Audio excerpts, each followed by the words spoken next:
The Japanese have rites and ceremonies so different from those of all other nations. The things they do are beyond imagining, and it may be truly said that Japan is a world the reverse of Europe. To the first Westerners in Japan, it was a mysterious world. It was the fabled Isle of Zipangu that Marco Polo had only heard about. The land of riches that Christopher Columbus set out to find.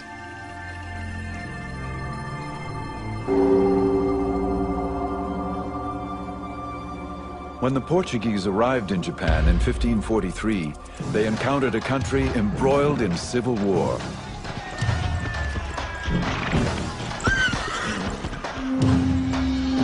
Out of this chaos, one samurai warrior would emerge.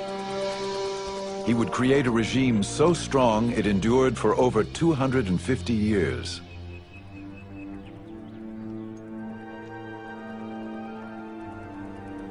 Witnesses to this world, both Western observers and Japanese, wrote of these changing times.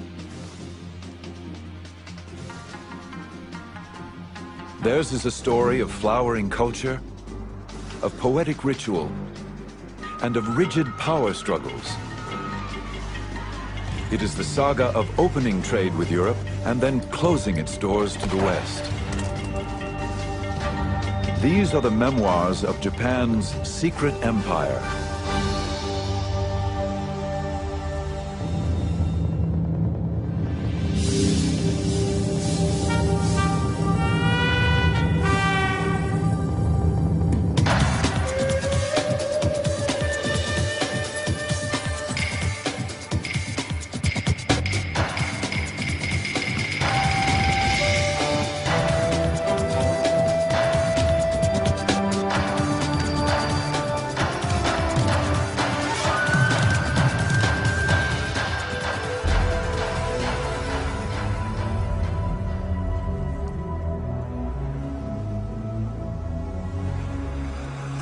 On the 25th day of the 8th month of the year of the water and the hair, there appeared off our western shore a big ship.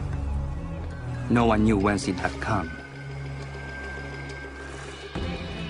As a Buddhist monk later recounted, samurai guards were quickly dispatched to warn their master. There were strangers on board these ships, unlike anyone the Japanese had ever seen.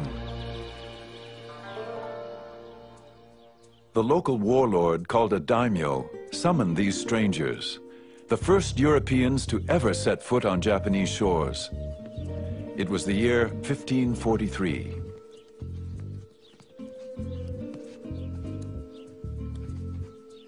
When these Portuguese merchants arrived, the daimyo was intrigued by their peculiar, unknown weapons. The Japanese always like novel things, new things, a fad, so to speak.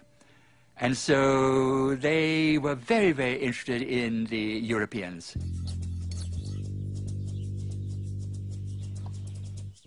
After he watched the Portuguese shoot down a duck, the daimyo purchased 2 guns and put his swordsmith to work making copies.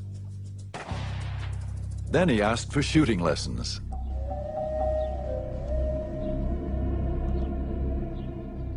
These first Europeans, their guns and their religion, would have unforeseeable consequences.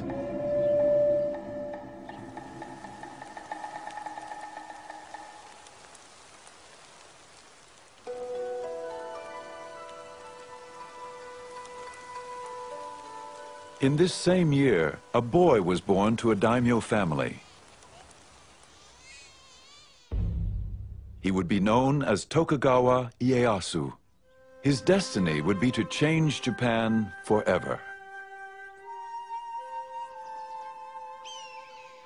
As an elite member of the samurai class, the boy inherited a world of tradition, a feudal realm of samurai warriors who ruled by birthright and sword.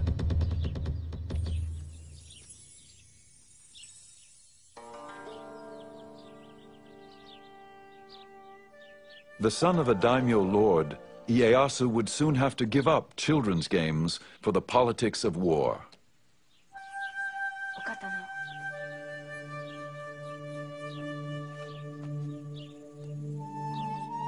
When Ieyasu was still a child, the ruling daimyo demanded that Ieyasu's father send the young boy to him as a hostage, insurance that all orders would be obeyed. When children were taken as hostages, it did not mean prisoners. This was all part of the political negotiation in which alliances had to be formed because no one trusted no one else. So there had to be a guarantee, and therefore the hostage was used.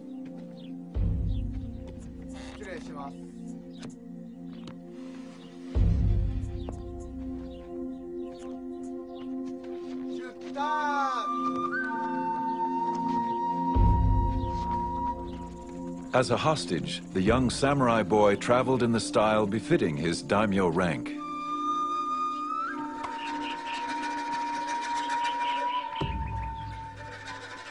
He could not know his destiny, nor could he know that he would never see his father again.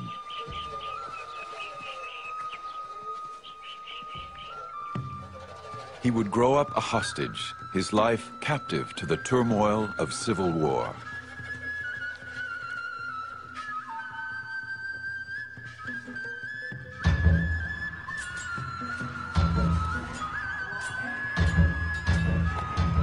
The whole of Japan was involved in wars. Treachery was rampant and nobody trusted his neighbor.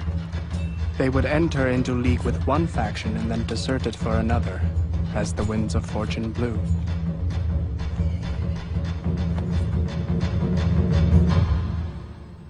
João Rodrigues, an eyewitness to these perilous times, was one of the first Portuguese to arrive in Japan. He came as a cabin boy of 15 and would soon become a Jesuit missionary.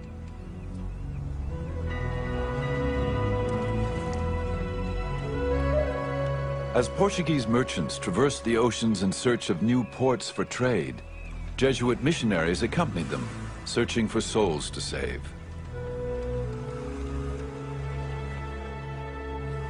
The Jesuits were young and dedicated, braving the hardships of the dangerous 2-year voyage to reach Japan, a country which they considered ripe for conversion.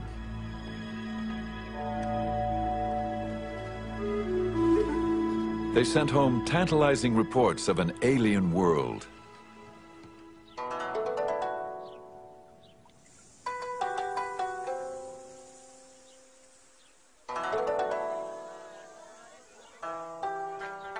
Everything is so different and opposite that they are like us in practically nothing. Now, all this would not be surprising if they were like so many barbarians. But what astonishes me is that they behave as very prudent and cultured people in all these matters. This is something which I would not dare to affirm if I had not had so much experience among them. The missionaries thought that the Japanese were such a remarkable race. Their culture was so developed that it was worthwhile writing back to Europe about the culture which they found, the language the Japanese spoke, and a very complex political system without any influence from Christianity, without any influence from Europe. And so I think this is a thing which one should bear in mind, that this was the first time Europeans dealt with Asians on equal terms and not as conquerors and conquered people. Their way of writing is very different from ours because they write from the top of the page down to the bottom. I asked a Japanese why they did not write in our way, and he asked me why we did not write in their way. He explained that as a head of a man is at the top and his feet are at the bottom, so too a man should write from top to bottom. During his more than 30 years in Japan, João Rodrigues became so fluent in Japanese, he became known as the interpreter. His work allowed him to observe all levels of society, from the highest daimyo warlords to the lowest Japanese farmer. Every class of person, noble or humble, uses a fan throughout the whole kingdom. People who have business matters and other things which they wish to remember, write them down on their fans. They are always carrying these fans about in their hands, opening them, shutting them, and looking at them. Nobody would go out into the street without one.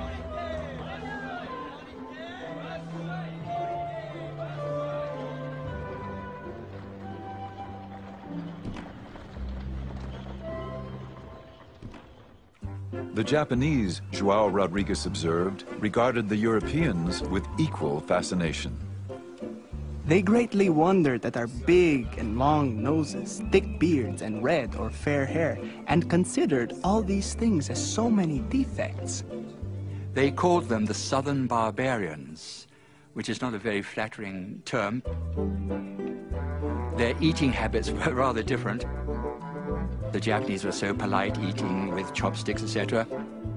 Whereas in those days, Europeans normally ate with just a knife and with your fingers.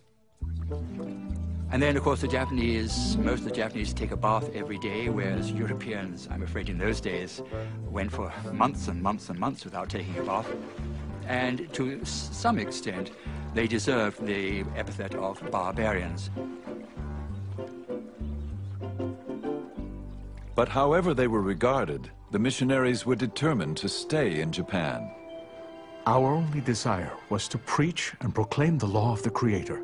Even if there were only one Japanese Christian in the whole country, any missionary would spend all his life here just for the sake of that one person. These men were very, very zealous, and the conditions were rather good for the conversion of people to Christianity. When you have bloodshed, revolutions, fighting, battles, death in large numbers, obviously people's thoughts do tend to go to the next life. In little more than 50 years, these missionaries established over 200 Catholic churches, primarily in southern Japan, and converted up to 250,000 Japanese.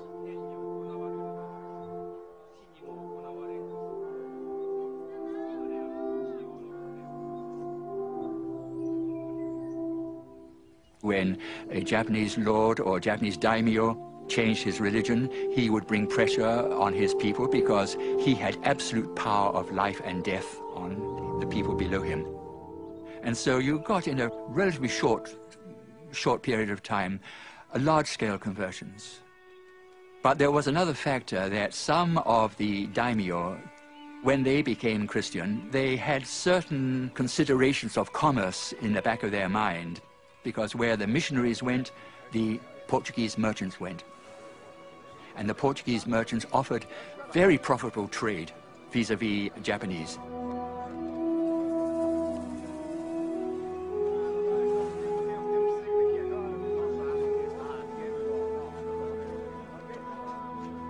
Commerce and religion intertwined. Some Japanese profited, while others watched with growing concern, convinced of Christianity's threat to their power. Merchants and missionaries, these early Europeans had set a course which would eventually run into unexpected consequences.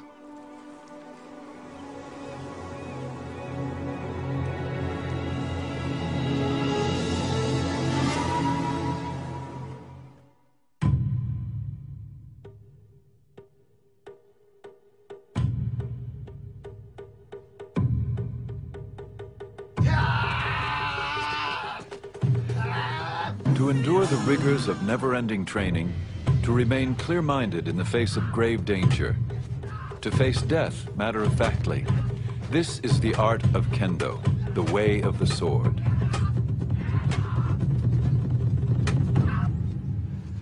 Master swordsmen taught young samurai the skills of sword fighting and the traditions of a samurai code of honor. This was the education the young Ieyasu would receive, even as a hostage. When you took a hostage in a certain class, they were usually treated very cordially, and they were given education just as they would be given at home. He probably had a very stoic, Spartan kind of education, taught military skills, martial arts, and Chinese classics, Japanese classics. The entire life of Ieyasu was that of patience and forbearance, people say.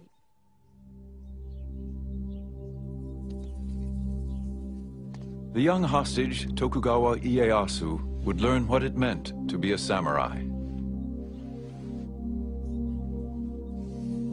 Adopt a stance with the head erect, neither hanging down nor looking up, nor twisted. Do not roll your eyes nor allow them to blink, but slightly narrow them. Brace your abdomen so that you do not bend at the hips. A legendary swordsman, Miyamoto Musashi, would preserve the way of the samurai in a classic book, The Five Rings. It was a guide to strategy, its philosophy embraced in Japan even to this day. In all forms of strategy, it is necessary to maintain the combat stance in everyday life, and to make your everyday stance your combat stance.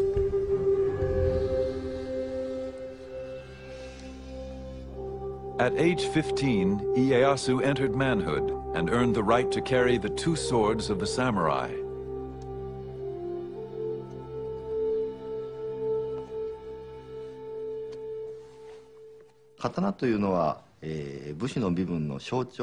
The sword was the symbol of the samurai class. Only the samurai were authorized to carry two swords, a large one and a small one. The samurai, with these two swords, ruled over the farmer and the merchant. You're born into being a samurai, it's a responsibility. Amongst the responsibilities of being a samurai was always carrying one's sword to use to enact justice. If somebody were rude to you, it was your duty to kill them. But still, no samurai would walk around outside without a sword. And if they were caught without a sword, they could be punished for not upholding their duty. While the samurai class comprised less than 10% of the population, their presence loomed larger than life. Even the missionaries wrote as if the samurai were the whole of society. They carry a sword and dagger both inside and outside the house, and lay them at their pillows when they sleep. Never in my life have I met people who rely so much on their arms. They are very warlike, and are always involved in wars, and thus the ablest man becomes their greatest lord. It was not only the men who swore to uphold this ideal. Samurai women were also trained to protect their family. The most important thing about samurai's daughters or wives was never to forget the honor and the pride as samurai's daughter. In crisis, they had to be prepared to kill themselves rather than be shamed, disgraced by the enemies.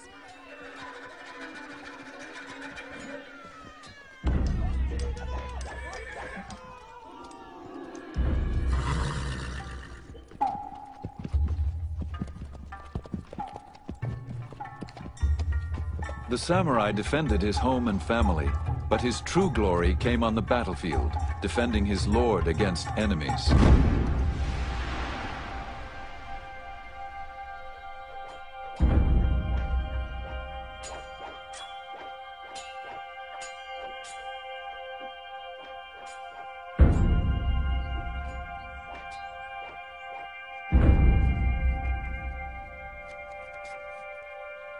The samurai dressed carefully for combat. The finely stitched fabric and leather appeared elegant, even fragile. Unseen were the tightly woven plates of steel. Much like his protective armor, a warrior's refined appearance concealed his impenetrable inner core. This ethic, preserved in writings of the samurai, would prepare the warrior to meet life and death with honor.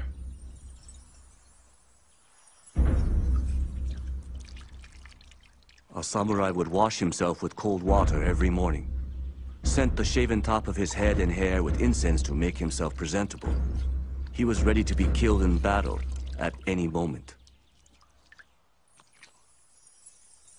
Cherry blossoms are often compared to the samurai, They are a beautiful sight, like the warrior in his shiny armor, but it takes only one big storm for the petals to fall to the ground, just like the warrior in battle.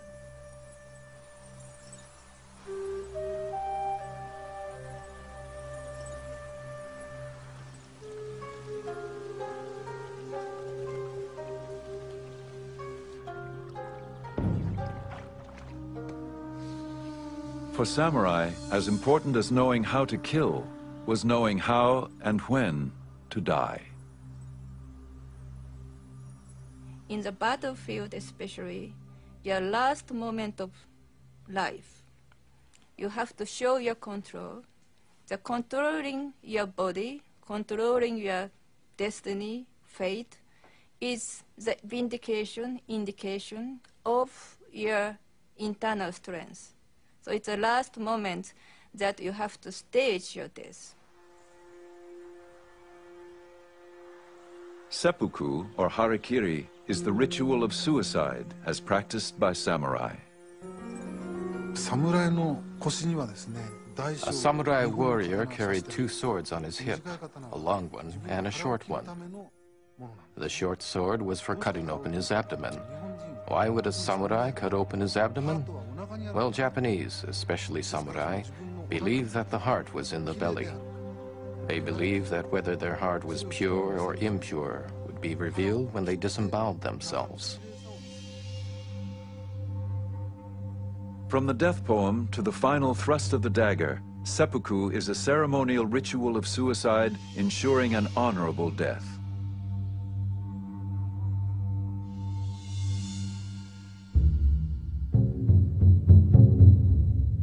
João Rodrigues wrote of a man who committed the ritual of seppuku. The samurai, dressed in the customary white kimono, solemnly and with great dignity, mounted a raised platform.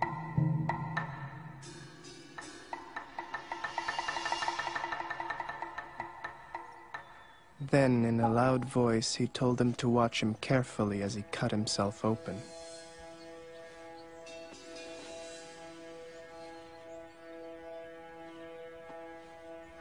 He seated himself and wrote his will slowly and calmly, asking his lord to look after his son and family, for he was going to die on account of his honor.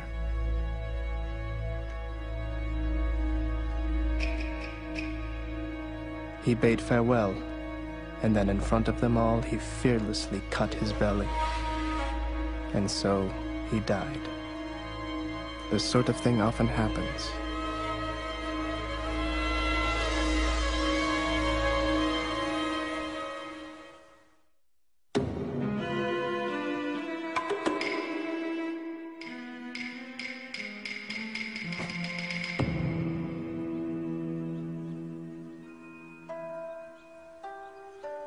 There is timing in everything.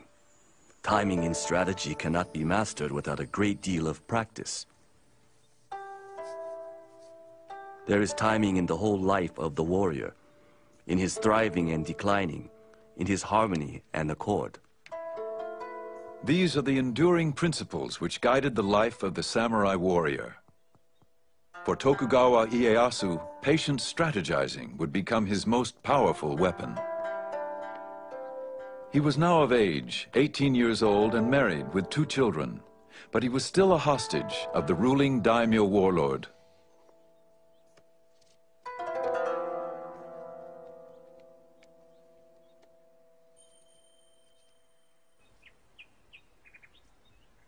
As time passed, Ieyasu strengthened his skills as a warrior, fighting alongside his daimyo master. When his master was killed in battle, Ieyasu was finally free to determine his own destiny.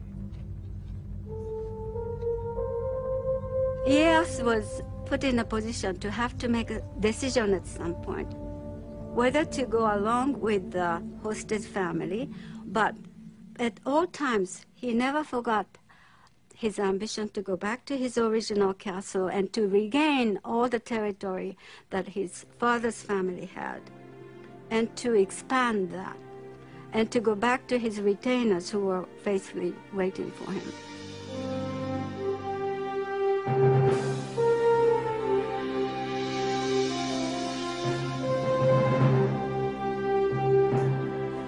Ieyasu reclaimed his title as an independent lord, a daimyo.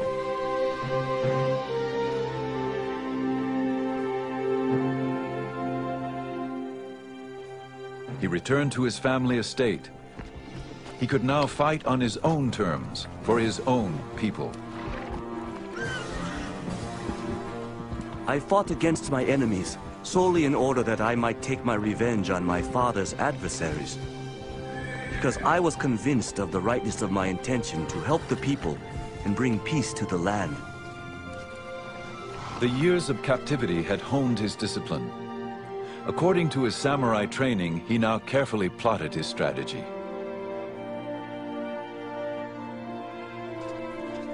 In a crucial move, Ieyasu allied himself with the man who killed his daimyo master, Oda Nobunaga.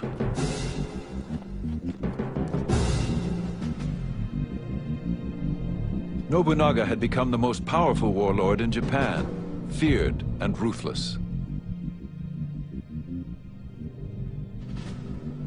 The missionary João Rodrigues documented Nobunaga's campaign to unify Japan.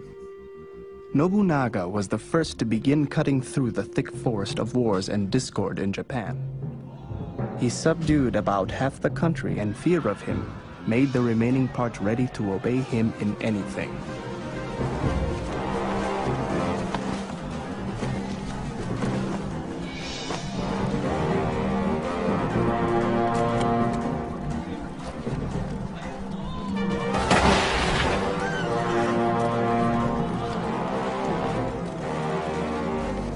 In the Battle of Nagashino, Nobunaga armed 3,000 of his foot soldiers, 3 ranks deep.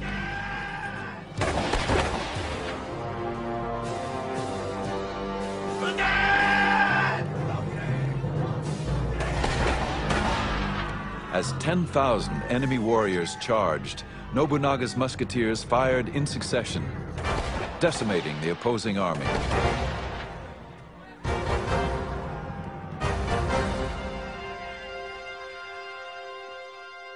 Nobunaga's innovations in the use of firearms completely changes the face of samurai warfare. The old idea was where you would have 2 samurai meet on the field of battle. They would shout out their names and their lineages, where they were from. Sometimes one would ride out in front of all these troops and challenge someone to come and defeat him. So it was very manly. It was imbued with the ideal of valor.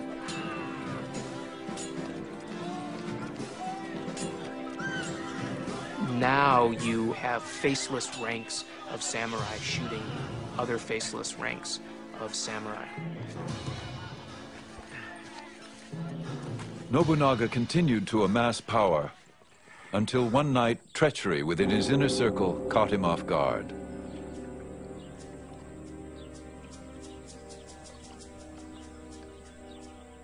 A missionary was nearby.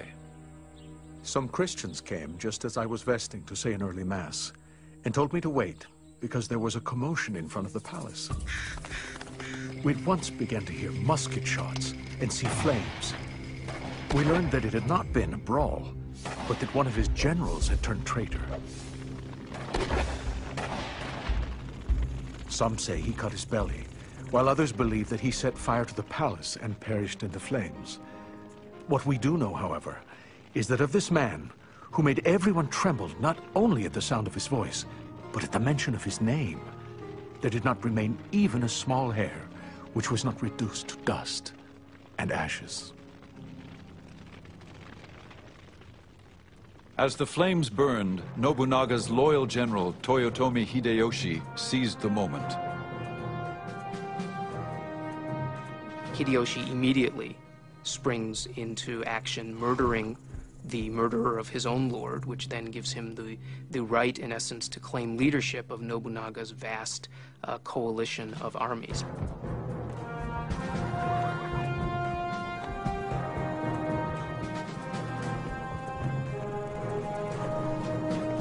Ieyasu watched from a distance.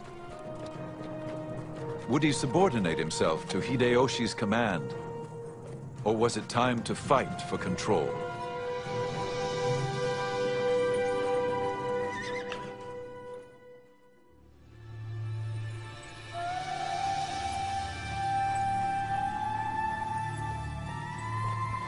Nobunaga, Hideyoshi, and Tokugawa Ieyasu. These were the men who would bring an end to the brutal civil wars. They would go down in history as the unifiers. There's a story in Japanese that explains the character of the three unifiers. And Nobunaga, Hideyoshi, and Ieyasu are watching a cuckoo bird waiting for it to sing, but the bird doesn't sing. And Nobunaga says, "Little bird, if you don't sing, I will kill you." And Hideyoshi says, "Little bird, if you don't sing, I'll make you sing." And Ieyasu says, "Little bird, if you don't sing, I'll wait for you to sing." And Ieyasu is a patient strategist who will wait for things to go his way, and then he'll act. After Nobunaga's death, Ieyasu and Hideyoshi faced off in a measured game of strategy, each in his own way trying to outsmart the other. 武人としてのリーダーとすれば、まず自ら先頭に立って。 As a military leader, Ieyasu was a courageous man who never hesitated in battle. However, though he was brave, he was also cautious. One famous story, Ieyasu was known as an excellent horseman. One day he and his troops had to cross a very narrow bridge over a raging river. Everyone was watching to see how the great Ieyasu would ride his horse over this dangerous bridge. To his men's surprise, Ieyasu dismounted, took the horse's reins in his hands, and carefully led the horse over the bridge to the other side of the river. That's how vigilant he was. I believe this kind of caution helped him to be victorious in battle. While Ieyasu practiced restraint and careful strategizing, Hideyoshi acted quickly and decisively. Hideyoshi was from peasant stock. The son of a lowly foot soldier, he worked his way up through the ranks. Hideyoshi became known as a brilliant general, and he held the same grand vision of himself. When my mother conceived me, she was given a miraculous omen. On the very night that I was born, the room was suddenly aglow with sunlight, thus changing night to day. Finally, they divined, the child whose birth was attended by these miracles was destined to become a man of unusual attainments. This prediction is fulfilled in me. Shortly after Hideyoshi took control, Ieyasu challenged him. But Ieyasu soon realized there was more to be gained as Hideyoshi's ally than as his enemy.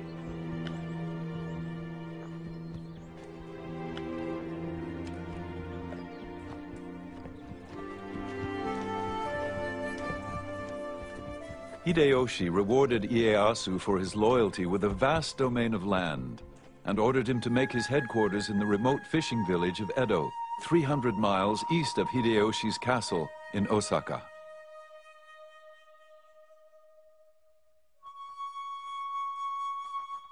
Some might have thought the gift an insult.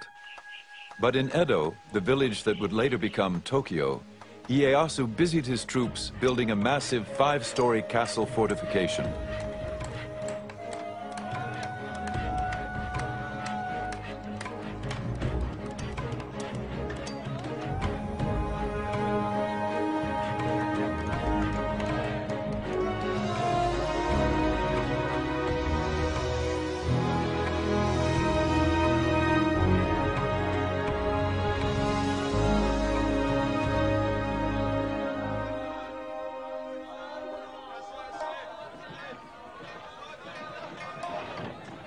Within the walls of the city of Osaka, Hideyoshi was consumed with fortifying his own castle.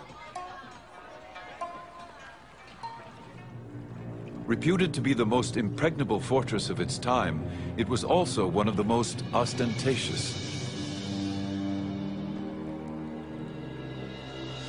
Osaka Castle had a strategic location close to the Emperor's palace in nearby Kyoto. For centuries, the emperor had remained a ruler in name only, ignored by those who truly held power. He whiled away his days with court gossip, calligraphy, and poetry. By Ieyasu's time, the court is still powerless, but It is only the court which can appoint the shogun.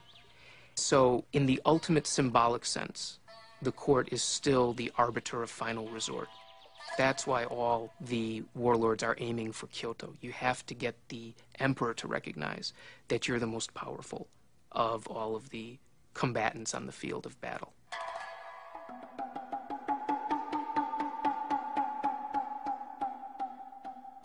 Hideyoshi curried the emperor's favor, inviting him to no plays and musical performances. But the emperor would not grant this warrior of peasant stock the title of shogun.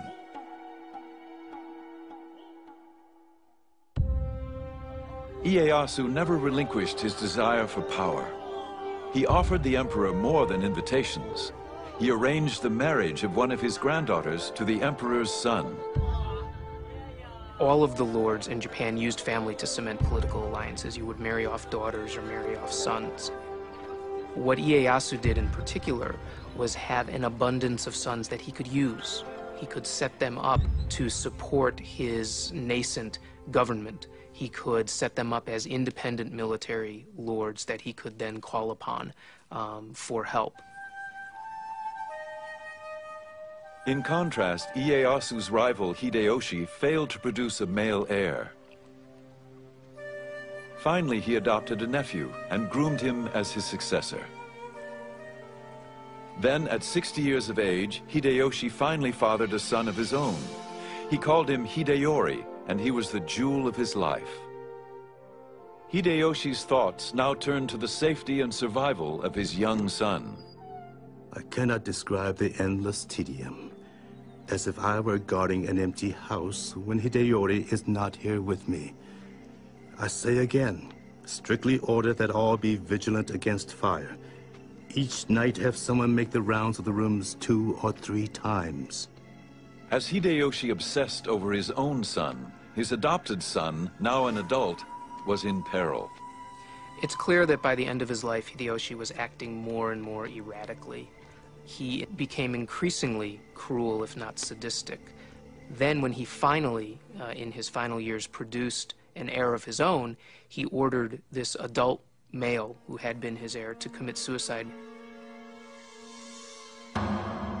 Hideyoshi then ordered his adopted son's entire family put to death. A missionary recounted.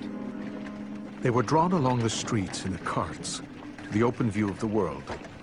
31 ladies and gentlewomen, with the 2 sons and 1 daughter of his adopted son, the oldest of whom was not more than 5 years old. All their bodies were thrown into a pit, over which was built a little chapel with a tomb in it, with this inscription: the tomb of the traitors.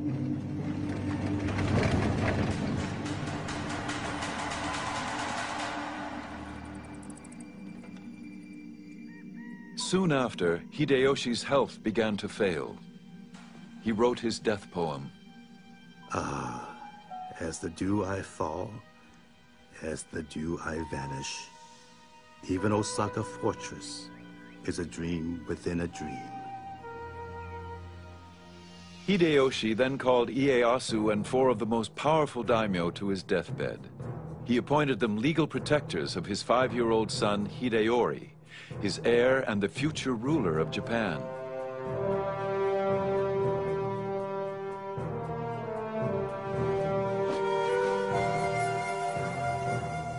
Ieyasu pledged to protect the boy with his own life, a pledge that would become very difficult to keep.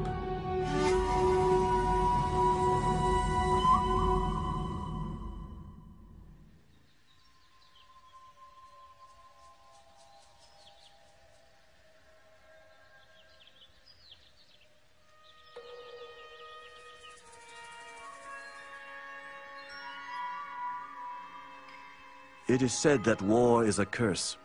It is resorted to only when it is inevitable. However, in time of peace, do not forget the possibility of disturbances. Ieyasu was on guard. Those daimyo who feared his growing power began to plot against him. Ieyasu's territory now extended throughout most of Japan. He was determined to maintain his holdings and expand his base of power. One of Ieyasu's nicknames is the Old Badger, and it reflects his craftiness as well as his famed ability to wait.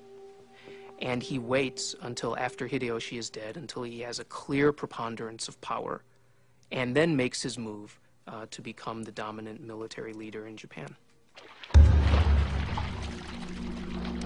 Ieyasu mobilized his troops. He sent one division to Ogaki Castle, where his enemies were gathering.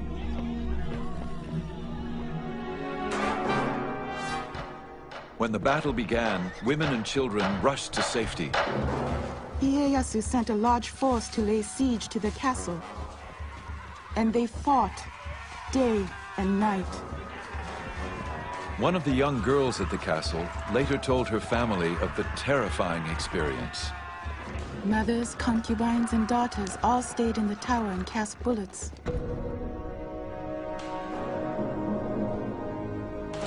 There was panic. A bullet struck my younger brother, killing him on the spot. It was a cruel sight. Indeed, it was. We felt as if we should die. There was nothing but fear and horror left. As the battle wore on, heads of slain warriors were brought to the castle to be prepared for the ritual presentation to the victor. It was believed that even in death, the samurai should be viewed as a worthy opponent. Those people who were in the castle would wash the heads, and they would put some cosmetics on the face of the dead corpses, because they were proof of having killed someone important. That was part of a very small part of what they did, which is inconceivable to, us modern people, modern women. All the decapitated heads were brought into the tower. We weren't a bit afraid of the heads and used to sleep in the midst of the nasty smell of bloody heads.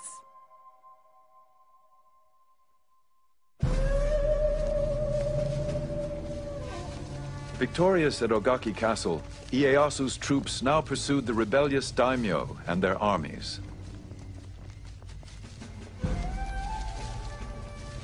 They faced off in a narrow valley just west of the village of Sekigahara. This would be the battle that changed the course of Japanese history. Ieyasu set up his command post atop a hill overlooking the valley, waiting through the night for the rest of his armies to arrive. At dawn, Ieyasu's attendant physician hastily noted in his journal, "Slight rain. Dense fog in the mountain valley. Can't see. Barely made out enemy banners. On horseback, Lord Ieyasu made out their positions. Estimate distance at 2.5 miles. Ieyasu was outnumbered, with only 50,000 troops challenging his enemy's 80,000. He waited for his son to arrive with reinforcements.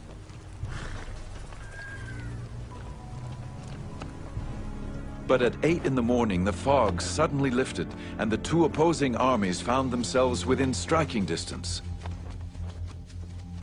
Ieyasu could wait no more. Rallying his troops, it was said he sent them forward with his famous battle cry. There are only two ways to come back from the battlefield. With the head of an enemy, or without your own.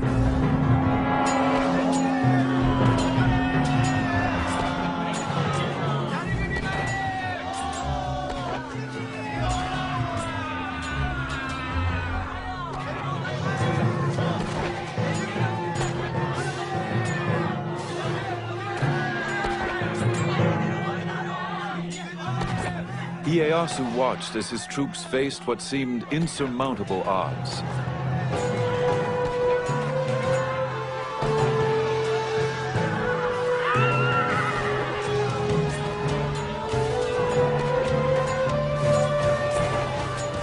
Then, suddenly, the tide turned. Several enemy daimyo and their armies, convinced of Ieyasu's ultimate victory, defected and joined Ieyasu's forces. By 2 p.m., Ieyasu's troops had defeated the rebellious army.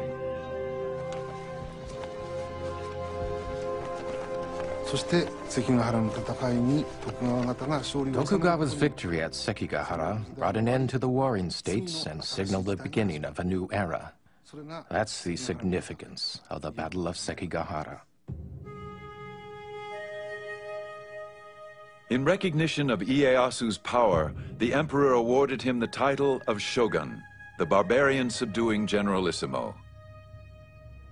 Tokugawa Ieyasu now had the authority to rule Japan in all military matters.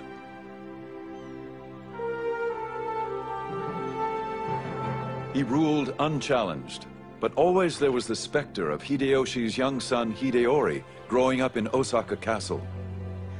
Ieyasu had sworn with his life to protect the boy who could someday lay claim to all Ieyasu had won.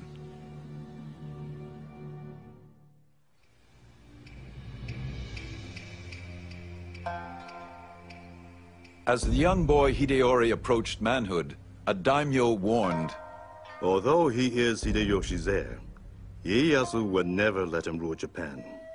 Sooner or later, some ambitious character will foment rebellion in his name. And even if Hideyori knows nothing about it, he will be blamed and forced to commit suicide to the grief of Hideyoshi's ghost." Now, the Tokugawas had no divine right to rule Japan. They ruled Japan because they were the most powerful, they had the most money, they had the most soldiers, but they had no divine right. And there were many other powerful daimyo, especially in the West, the Christian daimyo.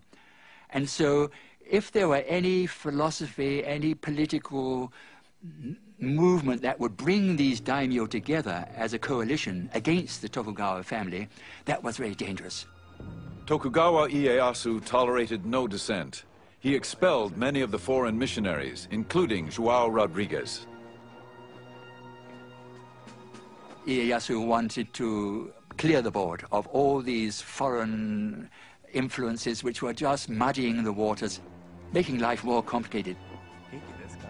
He even ordered all Christian activity among the Japanese halted. But still he faced the only true threat to his power, the young Hideori. By the time he reaches adulthood, Hideori can no longer be ignored by Ieyasu. He's a threat simply because he exists. He is the legitimate heir of Hideyoshi. Ieyasu is supposed to be supporting him until he becomes an adult, and he poses an intrinsic threat to the legitimacy of the Tokugawa shogunate. Ieyasu came to but one conclusion. He could no longer honor his pledge to a dead ally to protect his son. Ieyasu decided to go into battle once more. It was obviously going to be another showdown. And the many samurai, in their thousands, and these were hard-bitten warriors, they still owed loyalty to Hideyoshi's family. And of course they owed just as much loyalty to his son.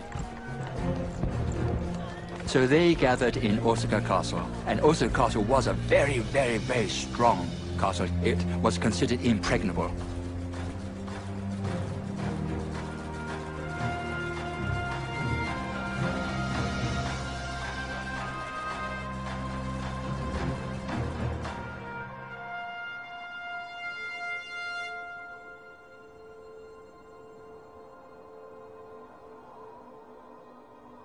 In the winter of 1614, Ieyasu accused Hideori of subversion and ordered his troops to advance against Osaka Castle.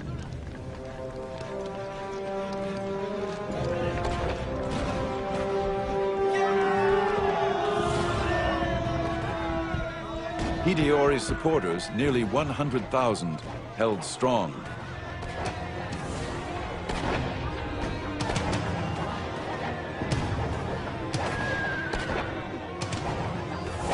Ieyasu retaliated with a devious plan.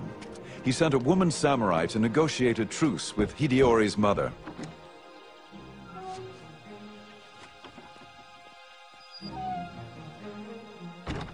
Ieyasu offered a safe haven for Hideyori's garrison if in return he agreed not to mount further rebellion against Ieyasu's rule. To prove his intentions, Ieyasu signed the pledge in blood. Hideyori's mother convinced her son to accept the offer. Ieyasu's ploy had worked. As soon as the fighting stopped, Ieyasu began to fill in the moats of Osaka Castle, the deep moats. And the people in the Osaka Castle protested a lot. That was not in the agreement. But that didn't matter. They filled in the moats. And once the moats were filled in, then Ieyasu's troops could storm into the castle. And there was a dreadful slaughter.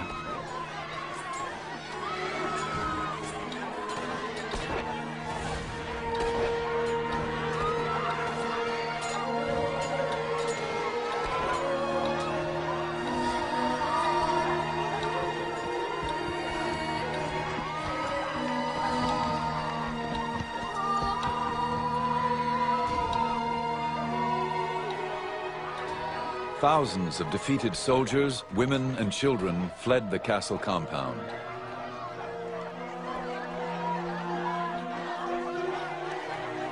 A European merchant recorded the event in his journal. We had news today that Ieyasu hath taken the fortress of Osaka and overthrown the forces of Hideyori. They say the taking of this fortress hath cost about 100,000 lives, and that no dead man of account is found with his head on, but all cut off. Ieyasu's army set the castle on fire.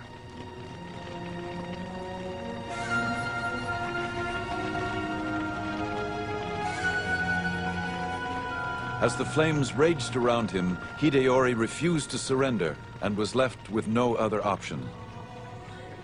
He committed seppuku.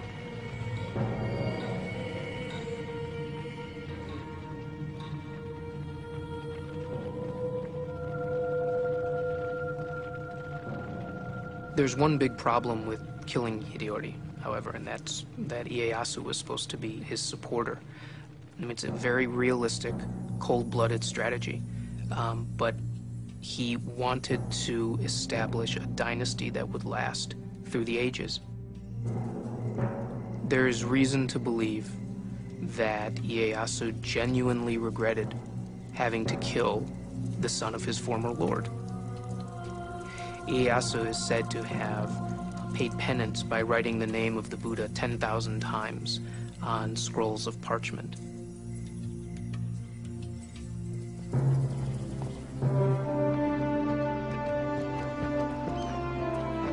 Tokugawa Ieyasu had wiped out the last threats to his power, or so it seemed. But not everyone was under his control.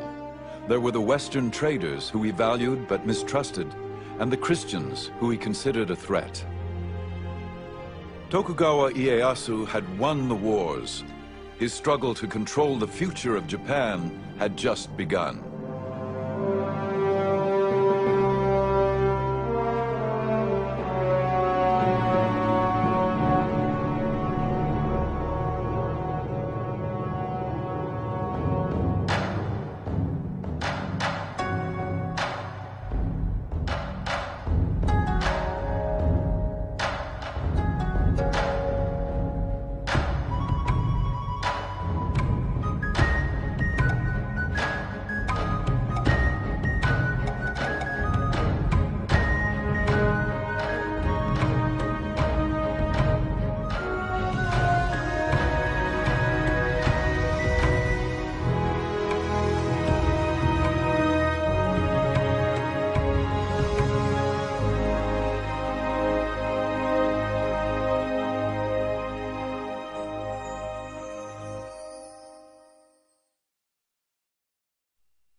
In the early 17th century, the ruler of Japan, the shogun, was told this story.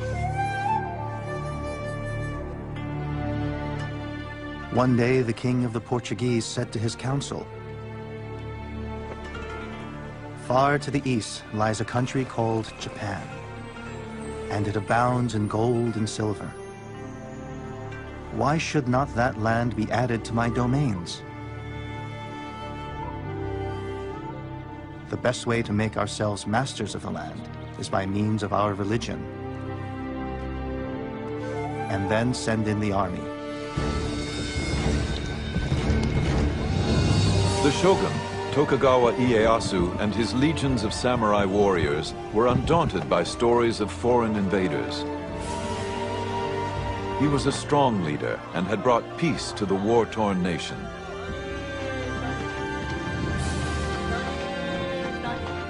Yet foreign dangers and internal unrest remained a threat. As Japan deferred to the will of the shogun, eyewitnesses wrote of these remarkable times. These are their memoirs of Japan's secret empire.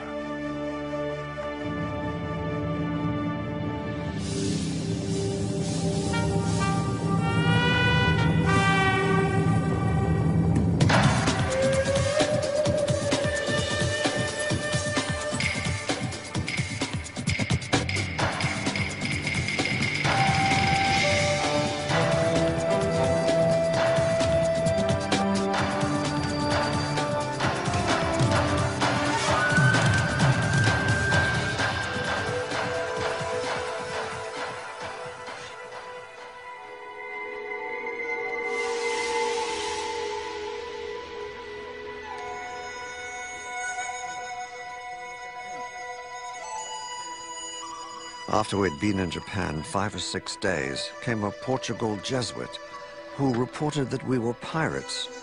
We looked always that we should be set upon crosses, which is the execution of this land. I looked every day to die. Rescued from the sea and imprisoned, William Adams, the first Englishman in Japan, had good reason for concern. It was the year 1600, and Portuguese Catholics had long held a monopoly on trade in Japan. At the time William Adams arrived, there had been religious wars in Europe, and the Catholic missionaries were not at all happy when they heard that an Englishman and an English Protestant had been washed up in Japan. The most powerful warlord in Japan, Tokugawa Ieyasu, commanded Adams to his castle. Rather than ordering his execution, he wanted to know more about this stranger.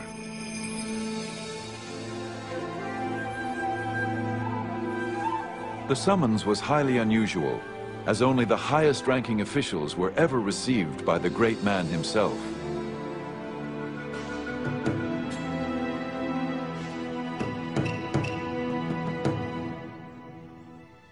The ruler demanded of me of what land I was, and what moved us to come to his land, being so far off.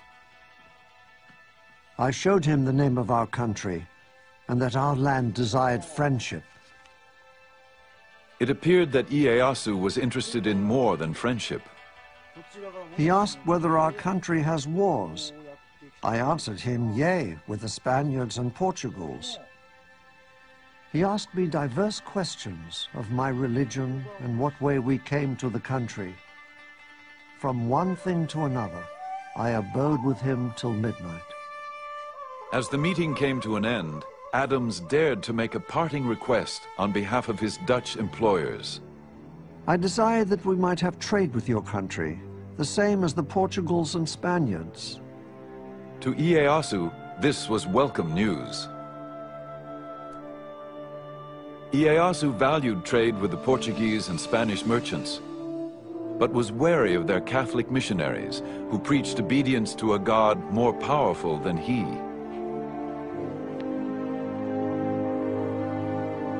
To avoid those he considered a threat to his own authority, Ieyasu wanted his own fleet of trading ships. Adams had the skills he needed.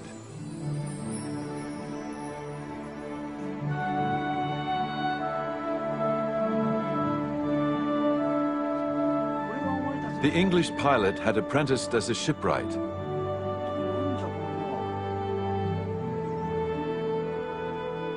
Ieyasu asked him to build 2 ships capable of navigating the open seas. I answered that I was no carpenter and had no knowledge thereof. Well, do your endeavor, saith he. If it be not good, it is no matter. You can't deny that William Adams did have a certain amount of influence when he was told to build these 2 ships. They were the first foreign ships, first European ships to be built in Japan.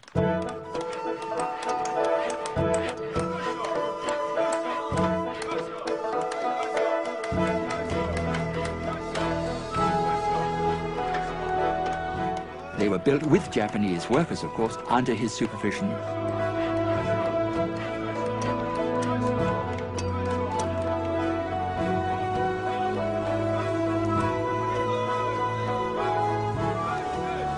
And then afterwards they sailed to Mexico, and they sailed back quite safely.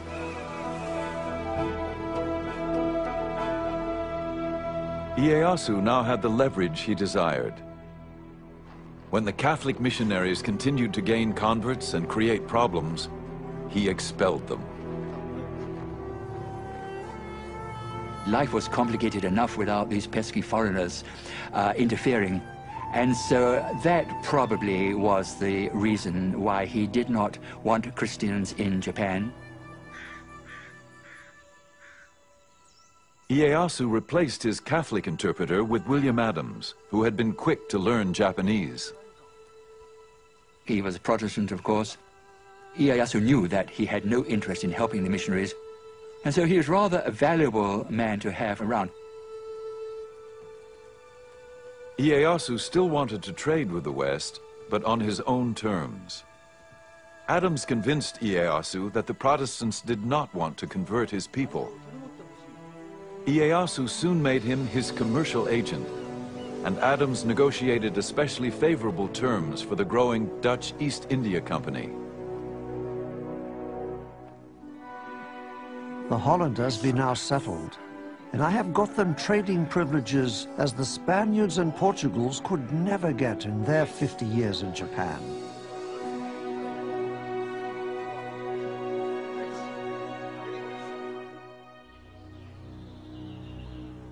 Adams married and settled down into Japanese life. He adopted Japanese dress and was awarded the right to wear the 2 swords of the samurai. And he was given an estate with about 70 or 80 servants, which is pretty good, far better than his standard of living in England would have been, of course. And I think towards the end he lost his desire to go back to England, because he knew he would just be a working class man in England, where back in Japan he has 80 servants to wait and hand and foot on him.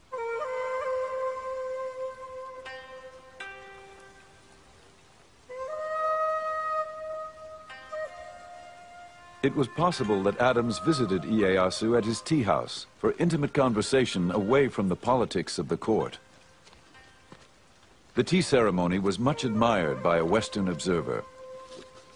The guests open the gate, walk along the path through the wood up to the tea house, quietly contemplating everything they see. They remove their fans and daggers and deposit them in a kind of cupboard placed there outside for that purpose. If Adams and Ieyasu had private political discussions, the tea house was also a retreat where they could replenish their souls. This gathering for tea and conversation is not intended for lengthy talk, but rather to contemplate within their souls, with all peace and modesty, the things that they see there, and thus, through their own efforts, to understand the mysteries locked therein.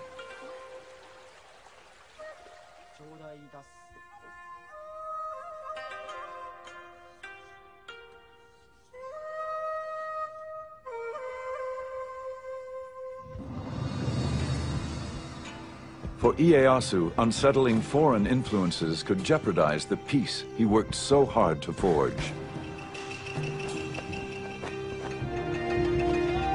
But the biggest challenge would be to maintain control of the 260 fiercely independent warlords and their formidable samurai armies.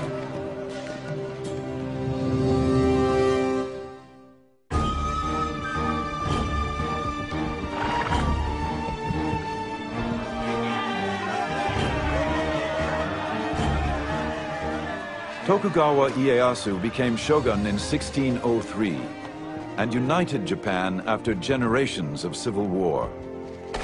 All of the great lords had been fighting for a century. They were tired of fighting. They wanted to secure their own positions.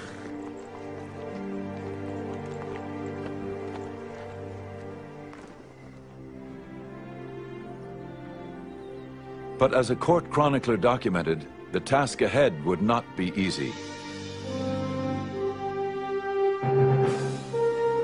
Although he had conquered the country on horseback, being a man of wisdom, he fully appreciated the impossibility of governing the country on horseback.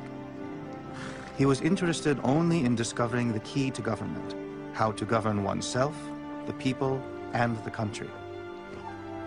What made Ieyasu superior as a leader was that he surrounded himself with capable people who believed in him. There's a story about a low-ranking samurai who asked to meet with him. Ieyasu listened attentively. After the man left, a higher-ranking lord said to Ieyasu, "What a waste of your time." Ieyasu replied, "It took great courage for that man to approach me. If I didn't listen, he would never come again." Peace would not be secured by leadership alone. Ieyasu had to curb the power of the daimyo, the feudal lords. These lords are building enormous territorial, centralized domains. What the feudal lords are trying to do is essentially control everything and everybody within their territories. They control all the fighting men, they control all the peasants, they control all the resources. Ieyasu allowed the daimyo to rule their own domains, but he prohibited them from doing anything that might enhance their power or status relative to each other. In Tokugawa, Japan, a daimyo was restricted to only one castle, and to enlarge it, he had to receive permission. A new ship? Ask the shogun. Arrange a new alliance through marriage, only if the shogun approved. Ieyasu would maintain the peace through this ordered control, and it extended through all levels of society. The Japan that Ieyasu fashioned was built on the ancient teachings of Confucianism. Obey the traditions of hierarchy and respect authority. A Japan in keeping with the samurai traditions. It was a rigid society with lots of rules and regulations. Everybody must know their place in society and stick to it. That was the theory. Didn't always work out in practice, of course, but that at least was the theory. All samurai were members of the elite class, whether he be a daimyo warlord or a lowly foot soldier. Next in line were the farmers, then the artisans. At the very bottom were the tradesmen, considered the parasites of society. The Tokugawa shogunate would issue many rules to control and maintain the rigid class structure, from what you could eat to what you must wear. Lords and vassals, superiors and inferiors, must observe what is proper within their position in life. Without authorization, no retainer may wear fine white damask, white wadded silk garments, purple silk kimonos, purple silk linings, and kimono sleeves which bear no family crest. The rules and regulations kept everyone in their place, but for the daimyo at least, there were still ways to earn special privileges. Ieyasu decreed that the lords must help build his castle and the surrounding city of Edo. The construction became a grand competition as each daimyo vied for the shogun's favor.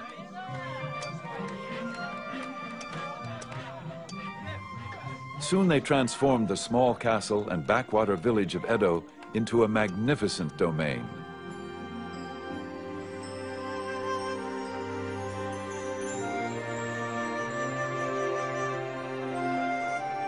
The city later known as Tokyo. The streets are far broader, longer and straighter than the streets of Spain. They are kept so clean that you may well think that nobody ever walks along them. The emerging splendors of Edo were recorded by Rodrigo de Vivero y Velasco, the governor of the Philippines, who had been shipwrecked off the coast of Japan. He spent several months in the capital as a guest of the shogun. What makes this man interesting is that he wrote a report about Japan after he left Japan. And he was a very discerning man.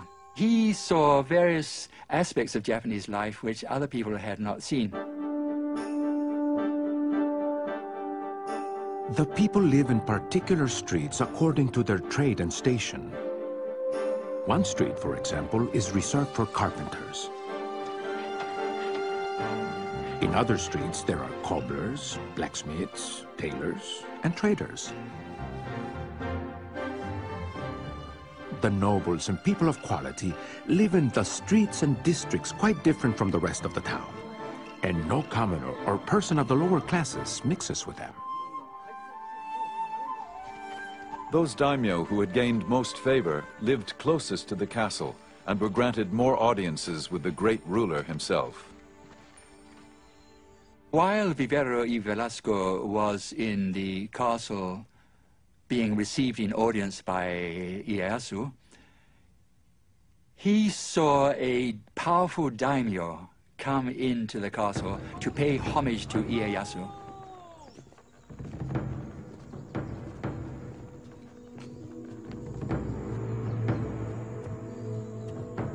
There entered one of the greatest nobles of Japan, whose rank was evident from the gifts he brought. Bars of silver and gold, silk robes.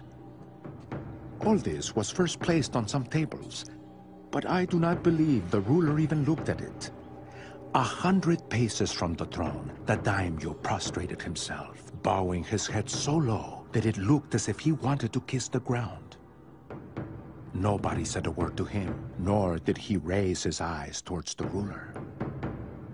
And then finally somebody clapped, end of audience. Not a word had been said, end of audience, and he goes out backwards on his knees. And Rodrigo Velasco was very much impressed by what he had seen, because he realized the power Ieyasu had. Here was a powerful daimyo who had power of life and death in his own region. But when he comes to pay tribute to the shogun, what a lowly position he adopts. The great ruler had realized his vision. All of Japan was under his control. At 72, he was still remarkably vigorous. Then, on one of his regular hawking expeditions, he fell seriously ill.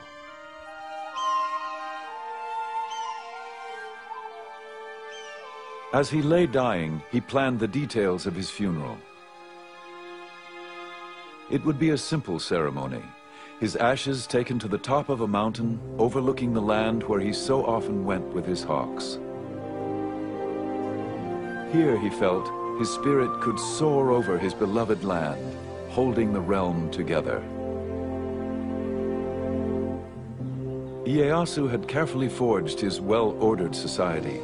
He would not leave the future of Japan to whim. He called his family to his side.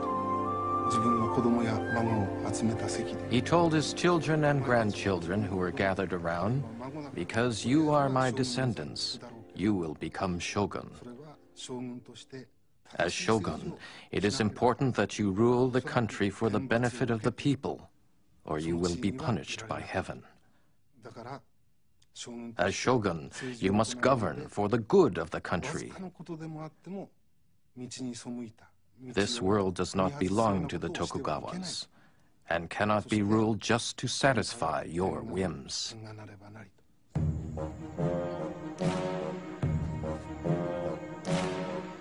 Among the family members was a young grandson, destined to become shogun. The child, Iemitsu, would grow up determined to carry on in the footsteps of his famous grandfather.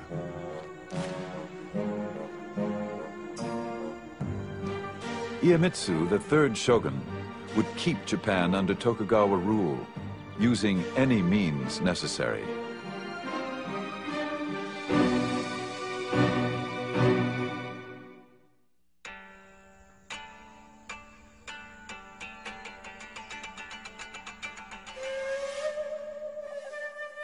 The third Tokugawa shogun, Iemitsu, worshipped his late grandfather.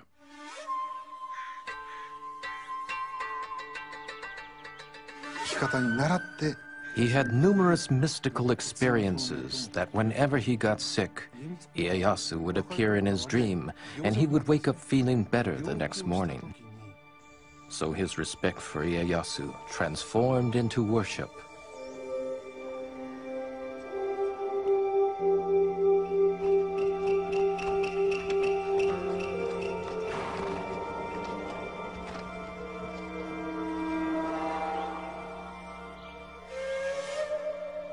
Iemitsu always carried a charm containing a piece of paper saying, "To live according to the way his grandfather would have lived."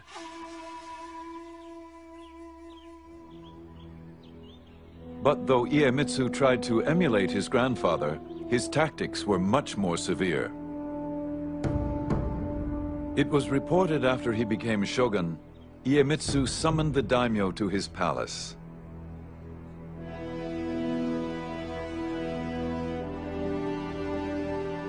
The lords waited all day in the cold without food or shelter. They began to fear for their lives.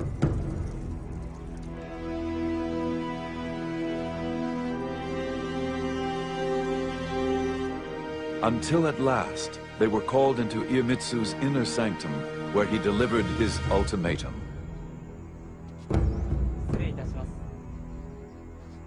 I have been in the position of a superior and a master from my birth. I shall henceforth treat all daimyo as my subjects. Those of you who may disobey me may quickly return to your provinces, repair your castles, and prepare for arms. I shall act accordingly. Iemitsu is a fascinating shogun. He's the first shogun who doesn't lead troops in battle. He had not proved himself on the battlefield. He did not have his own men who came with him into office when he became shogun. Iemitsu inherited a nation at peace.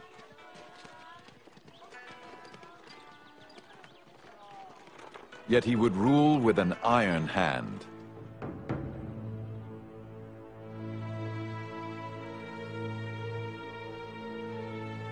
He listened to few and spared no one.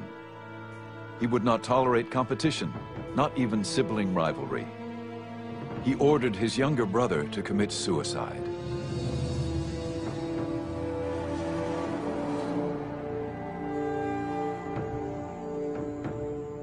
The Tokugawa shogunate under his rule acts much more capriciously towards lords that disobey their orders or flout any of the rules and regulations which bound them. A European merchant who once tutored Iemitsu observed the shogun's court. No one dares to attempt any opposition to the will of the shogun.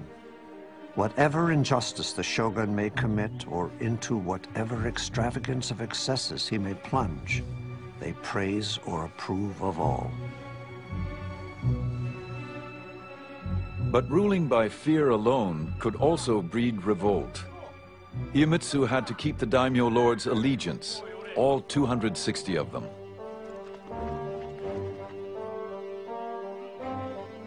In peacetime, there was no common enemy, no spoils of war to reward the daimyo for their loyalty.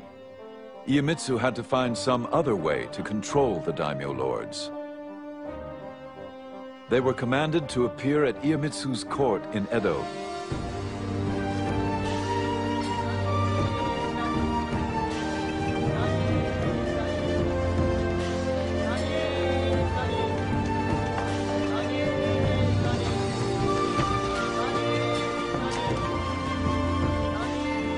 And they did not journey alone, as witnessed by a German traveler.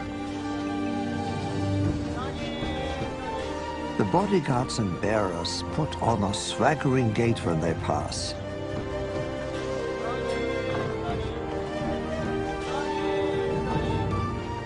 With every step, they kick up their heels nearly to their backsides, and at the same time thrust the opposite arm forward. It looks as if they're spinning in the air.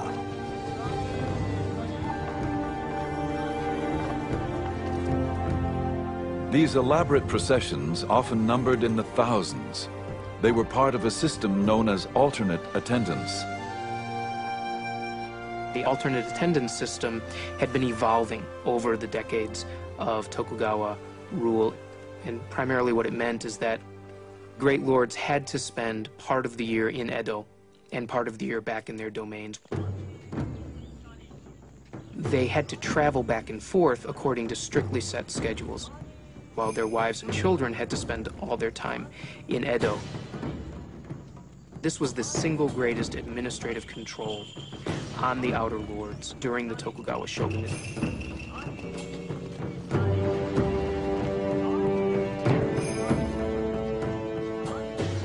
Alternate attendance had another advantage for the shogun. It kept the daimyo lords financially powerless.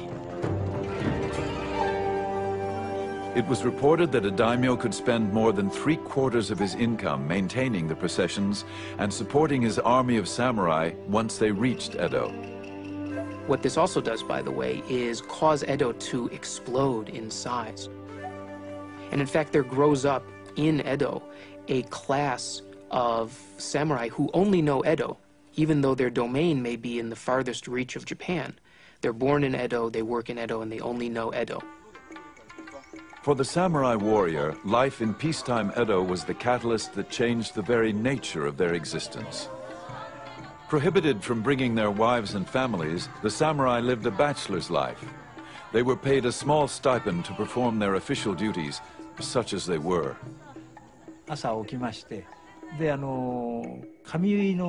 They would get up in the morning and have their hair dressed by a fellow samurai. Then they would go to work on the grounds of the lord's estate. This they would do once every 4 or 5 days. These samurai would work only in the morning and then go home for lunch. At around 2 o'clock in the afternoon, they would go out on the town. It was a life that the once proud warrior could never have imagined. Edo was becoming a city of samurai whose job description was rapidly changing from soldier to bureaucrat. The life of a samurai, they aren't allowed to work. They're given enough money to live on. And mostly what they do is they spend every day at the house of a friend drinking and talking and studying and doing tea and reading books of old war tales and imagining what it would have been like to live in the 1500s. Life in 17th century Japan did not include the hazards of war. Yet peace brought its own perils. Rules and regulations were strict, and the penalties could be severe for any who dared disobey.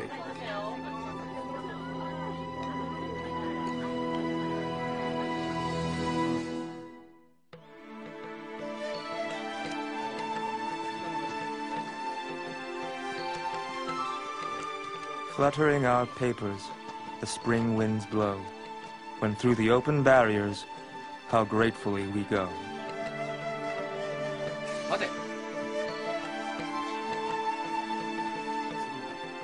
Five government highways led to the shogun's capital of Edo, all with inspection barriers to enforce Iemitsu's laws.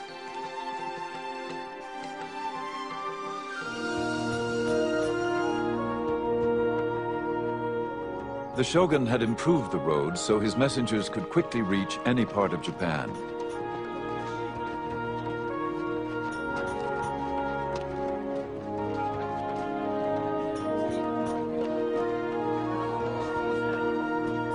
These roads also made it easier for the daimyo and their samurai warriors to travel to Edo.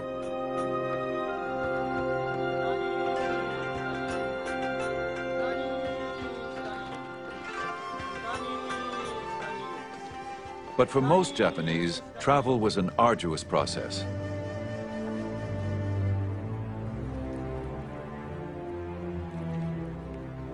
A multitude of rules and regulations monitored who came in and who went out of the city of Edo.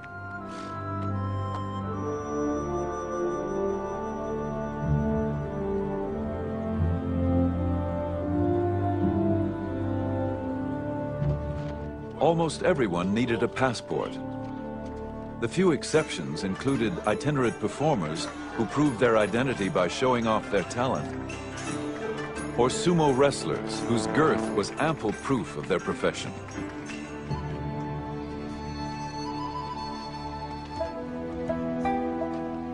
Farmers were routinely denied permission to travel from village to village. The government preferred to keep them working in the fields.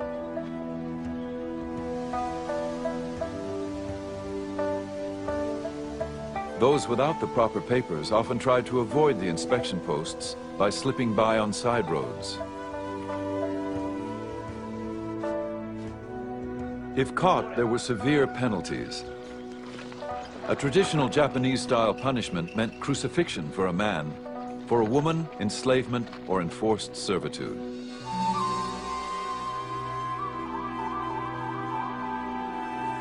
With so many laws and restrictions, one never knew when the shogun's edicts might actually be enforced. Sort of like a theater of punishment to try to scare people into behaving. Some ruler might decide that morals are going to hell in a handbasket and suddenly grab one person and punish them severely.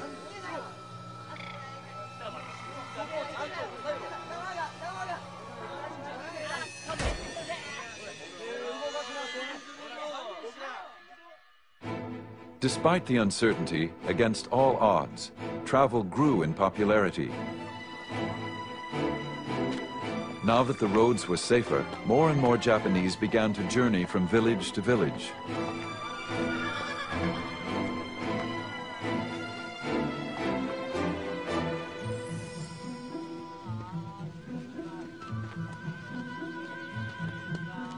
The most traveled road was the Tokaido, which ran for 300 miles from Kyoto to Edo.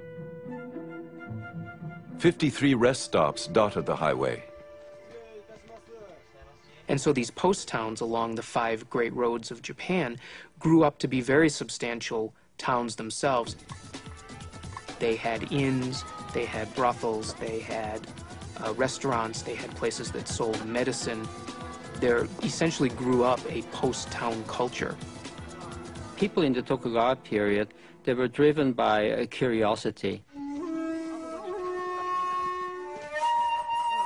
People were beginning to think about Japan as a nation.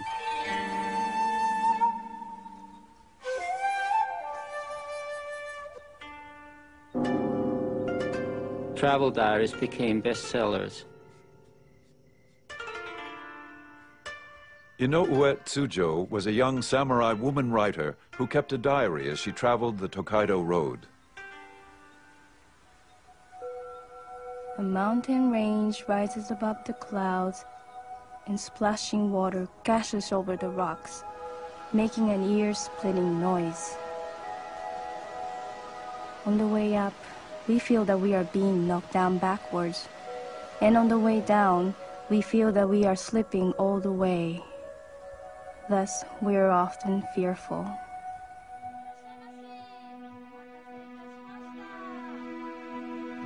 Inns along the way offered welcome respite to travelers like Tsujo.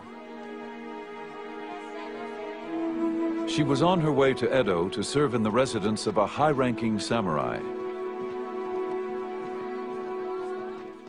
Although Tsujo traveled on official business, accompanied by her brother, she still encountered disturbing difficulties. All travelers faced strict regulations, but women had an especially hard time. It was very difficult for women to travel in the 17th century. Firstly, because they had to get the permission of the household, who usually thought they would be better cleaning and cooking. And women's travel permits were much more elaborate. Many checkpoints wouldn't permit women to pass because women had to have a thorough inspection, they were body searched, and many checkpoints didn't have female officers to conduct that body search.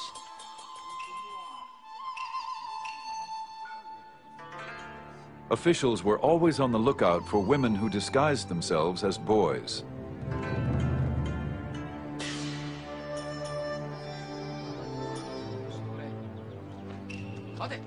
When Tsujo arrived at the barrier station, she was ordered to appear before an older woman guard.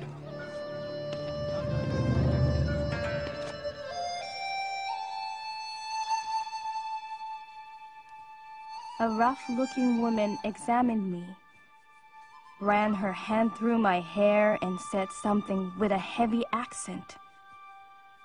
It was very unpleasant, but I had no choice. I was afraid of what she might do.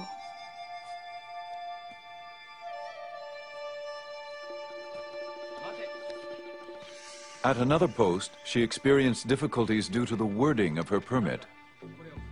When I presented my official document at the barrier, they refused my passage.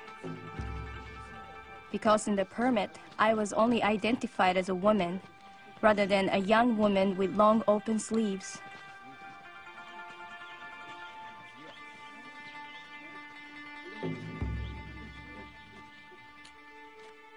I had to go back to the inn.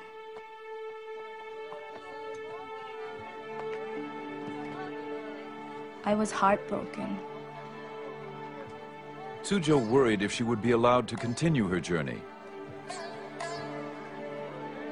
It was a sleepless night as she wrote in her diary. My tears darkened the light of a candle. How restless I feel. Everything is depressing beyond description. In the dawn around 4 o'clock, I heard travelers gathering around and calling each other. A horse neighing and the sounds of stirrups. I feel envious. I have spent days and nights brooding over the obstacles facing women.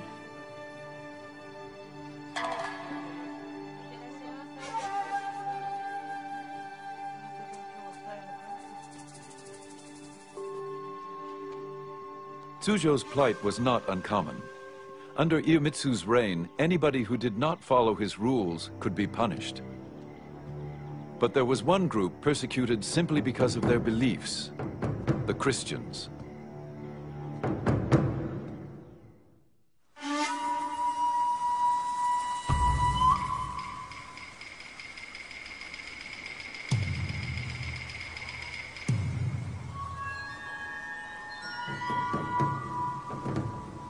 The shogun Iemitsu offered rewards for the arrest of any Japanese who preached or practiced the Christian faith. Any informer revealing the whereabouts of the followers of priests must be rewarded accordingly. If anyone reveals the whereabouts of a high-ranking priest, he must be given 100 pieces of silver.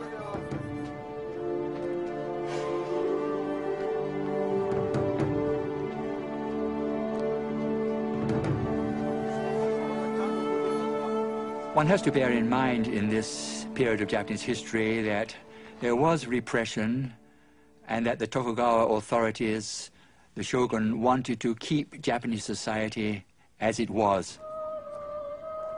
And that did lead some people to believe that Christianity was subversive and was upsetting the social framework, the social pattern of Japan.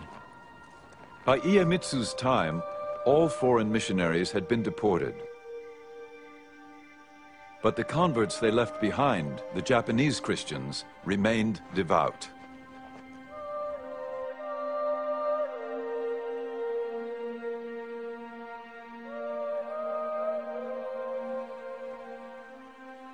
For many of the Japanese Christians, the faith ran very, very deep indeed, especially in those areas where Christianity had really set down roots for 3 or 4 generations. The shogun is a great enemy to the name of Christians.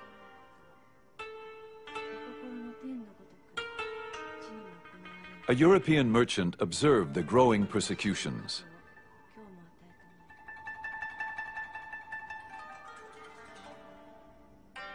I saw 55 martyred because they would not forsake their Christian faith. And amongst them there were little children of 5 or 6 years old, burned in their mother's arms, crying out, "Jesus, receive their souls."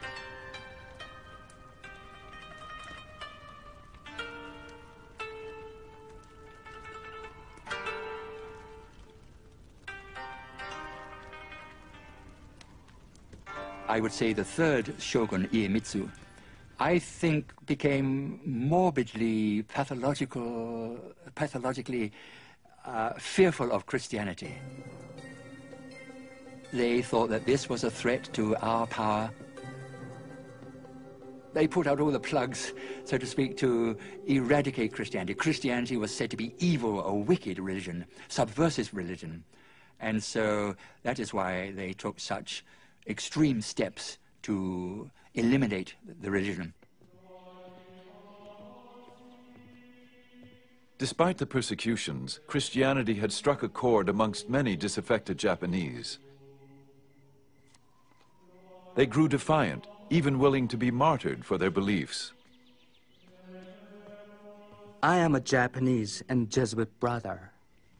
I have not committed any crime, but die only for having preached the religion of our Lord Jesus Christ. I greatly rejoice to die for this cause. For me, this is a great blessing. I guarantee and affirm that there is no other way to salvation except by the Christian path.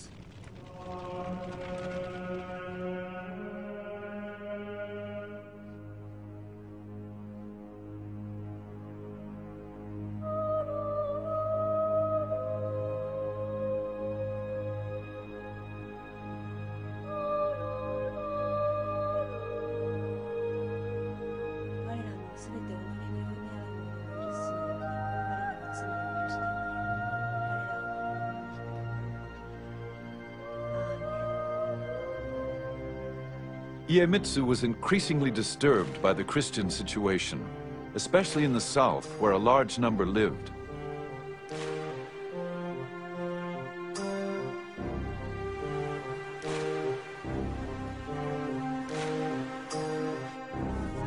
Even worse, many of the Christians were former samurai, now forced to work as laborers or farmers. But they were samurai in their hearts and well-versed in the use of weapons. For Iemitsu, this was unacceptable.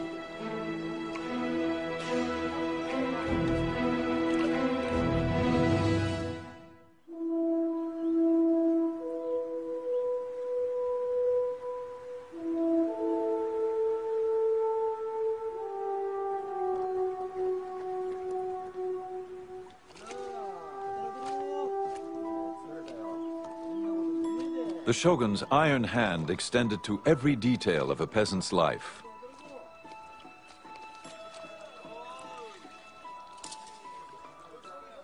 Farmers must work in the fields from dawn to dusk. Wives and daughters must make meals 3 times a day, put on red headbands, and take the meals to the fields.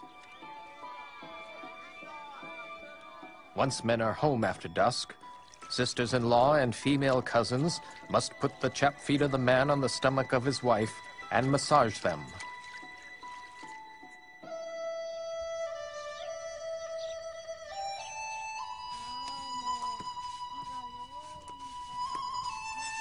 If the shogun's intolerable edicts weren't bad enough, the farmers were also heavily taxed.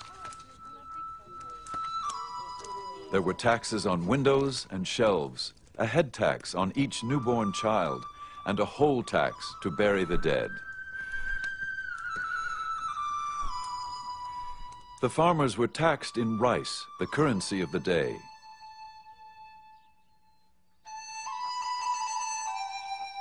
Ironically, farmers were not allowed to eat the rice they grew.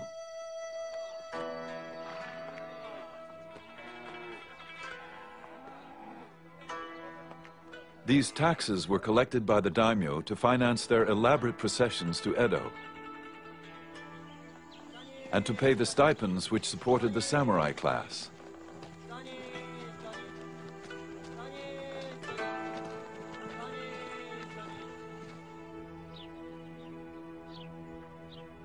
The farmers were in dire straits, as a Japanese writer lamented.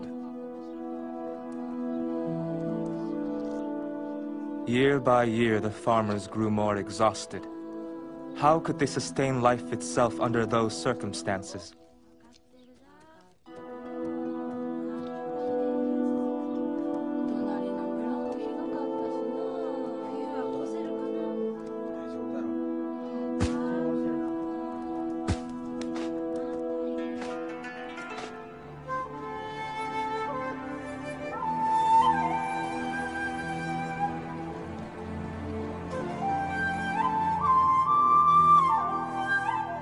In the Shimabara Peninsula in the far south of Japan, drought and famine further depleted the meager harvest.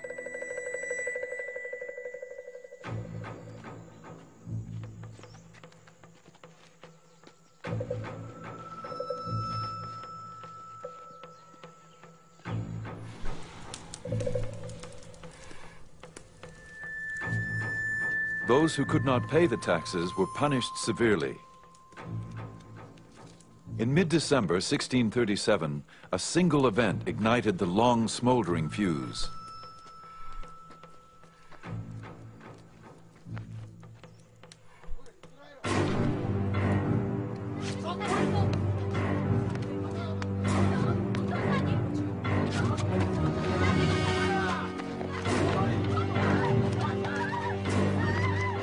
The young daughter of a farmer who owed taxes was seized and tortured.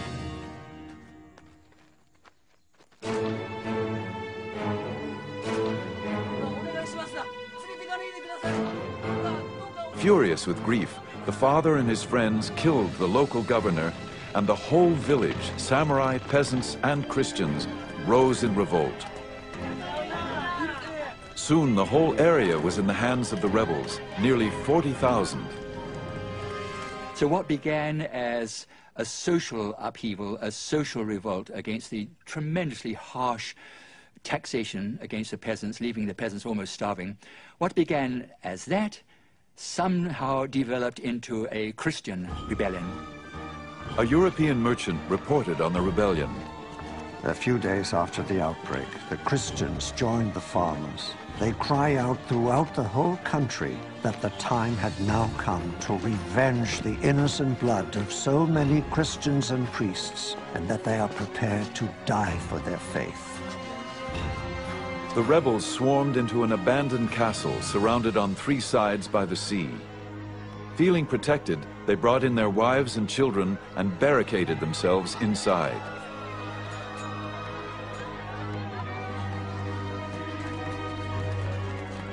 This was very upsetting. The peasants, who were the lowest of the low, the poor people, they had no right to rebel. And not only have they rebelled and revolted, but they were doing darned well militarily.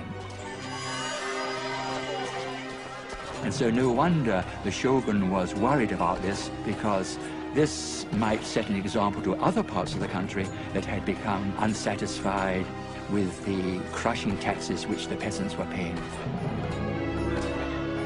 The shogun didn't tolerate dissidents, especially any who looked to Jesus for help. He sent his troops to Shimabara to quell the rebellion. But for 4 bloody months, even as food ran out, the rebels managed to hold off the government attacks.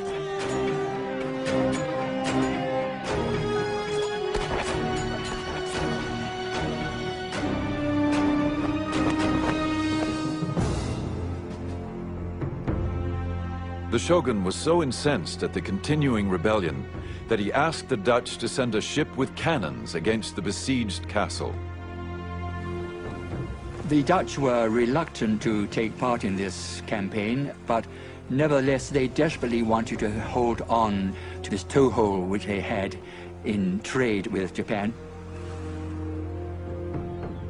And so if they didn't obey the order of the shogun, he might well say, well, okay, you can pack up and go home. The shogun ordered the castle set ablaze. Still, the rebels fought back. But in the end, their fate was sealed. And the castle fell finally through starvation. And then followed a dreadful slaughter.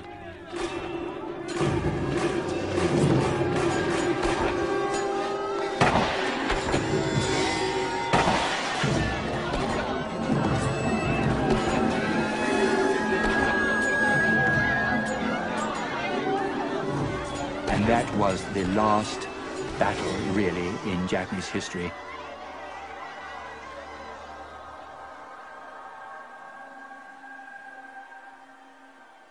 The Shimabara Rebellion was the excuse the shogun needed to finally eradicate Christianity from Japan. The shogun decided draconian measures. We will cut off Japan from all Christian influence. Now, how can you do that? We will isolate Japan. These foreigners, of course, so much trouble, I suppose he was thinking. They are an unnecessary complication to our life. So why not try to preserve Japanese society as is now? We don't want changes. The third shogun issued laws restricting travel outside of the country.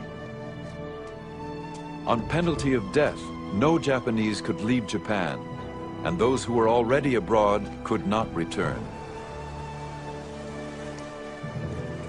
To ensure his edicts were obeyed, he destroyed all ships of seagoing capacity.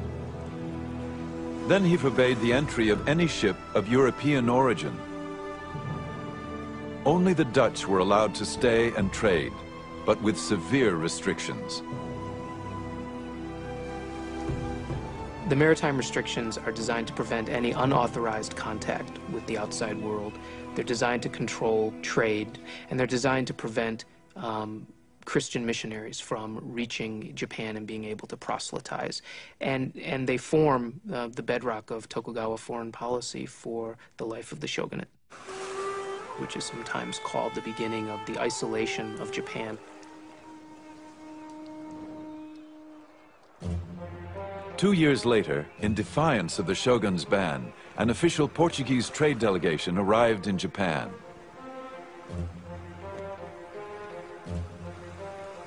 The shogun showed no mercy and ordered the execution of 57 of those aboard, ambassadors and their crew. He ordered the ship burned. The few survivors were sent back with this warning. A similar penalty will be suffered by all who come to these shores from Portugal, whether they be ambassadors or sailors, whether they come by error or driven by storm. Even more, if the King of Portugal, or even the God of the Christians were to come, they would all pay the very same penalty.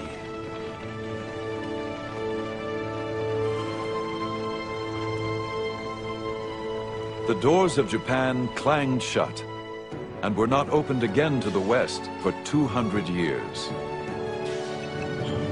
The will of the shogun had prevailed. But many wondered how this isolated empire would survive in a rapidly changing world.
Early on the morning of July 2nd, 1853, a Japanese fisherman reported a strange sight.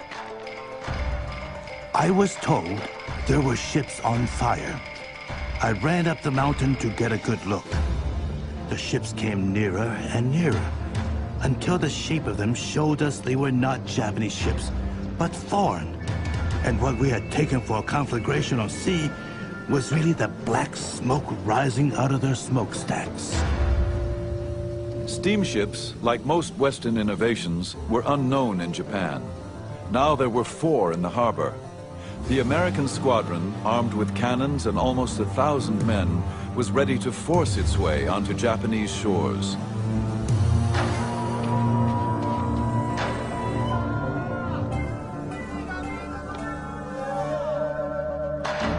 Japan was a land shrouded in mystery, a warrior society ruled by the powerful Tokugawa shogunate. They had successfully kept the West at bay for over 200 years. But now the Western powers demanded entry.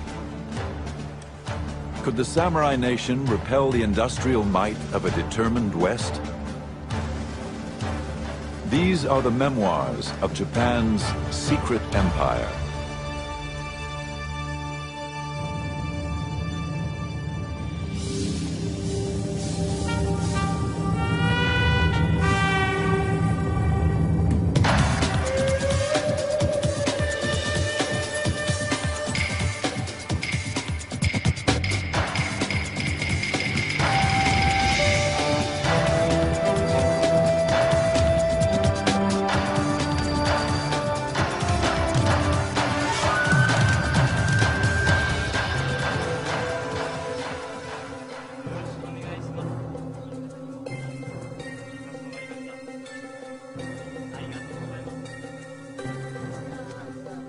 All those who are in contact with us are bound by an oath and signed with their blood not to talk or entrust to us information about the situation of their country, their religion, and secrets of government. So reported the German doctor Engelbert Kempfer, one of the few Europeans allowed in Japan. It was the year 1690, and the Japanese viewed Westerners as barbarians who threatened their orderly society. The Japanese were determined to keep their doors closed to the West for as long as they could. There was one exception, a small settlement of Dutch traders who agreed to live in confinement on an island in Nagasaki harbor. For over 200 years, this sequestered trading post would be Europe's only window to this impenetrable land.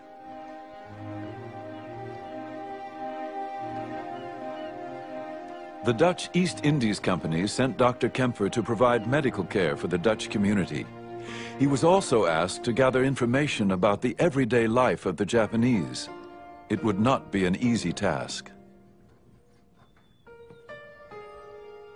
We are strictly and strongly guarded from the inside and the outside by various guards treating us not like honest men, but like criminals, traitors, spies, prisoners, or to say the least, hostages of the shogun. This jail goes by the name of Dejima.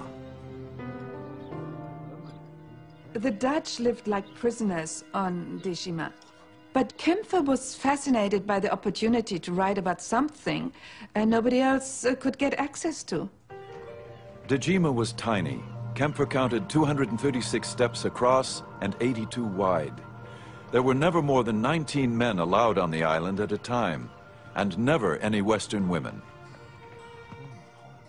Far from home, the men did what they could to transform the unfamiliar Japanese-style buildings into a little touch of Holland.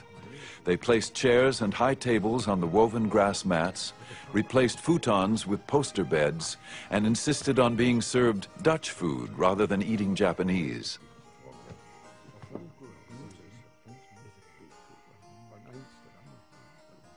No Japanese, except for prostitutes, were allowed unsupervised contact with the Dutch. Yet, in order to gather information for his reports, Kempfer managed to create a small group of inadvertent Japanese informants. I served them willingly and without charge in my profession with medicines, while cordially serving them European liqueurs. I questioned them about local matters, nature and secular and spiritual topics, with total freedom.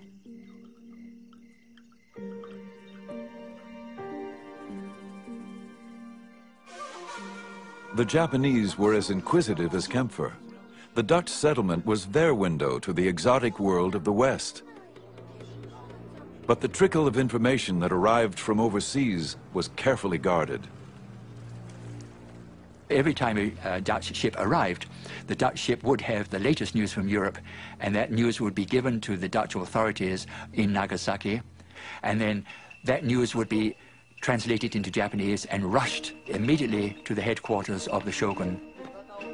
The ruler of Japan, the shogun, hungered for news of the outside world.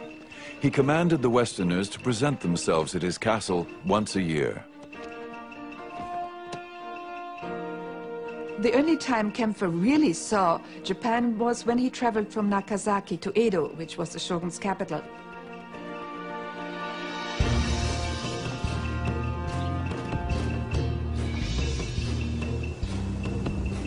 The road trip to Edo gave Kempfer revealing glimpses into the world of the Japanese.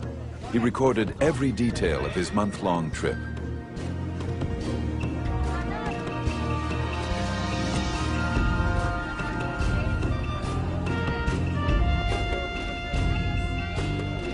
We received many of the honors that are generally shown to the provincial lords. The roads are swept with brooms and water to keep the dust down. In the houses bordering the road, people kneel behind the blinds, watching our procession in profound silence.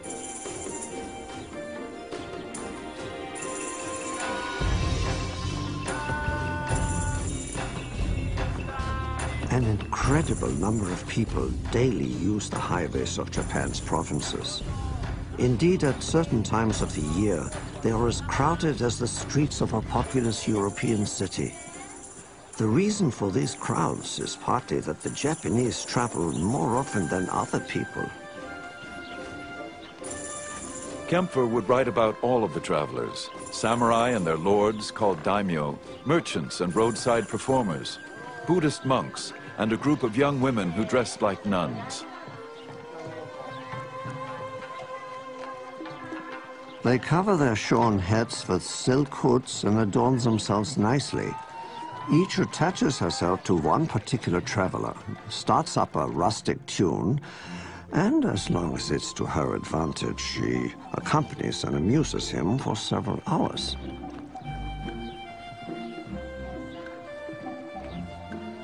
As the road traffic grew, so did the number of merchants who catered to the travelers' needs.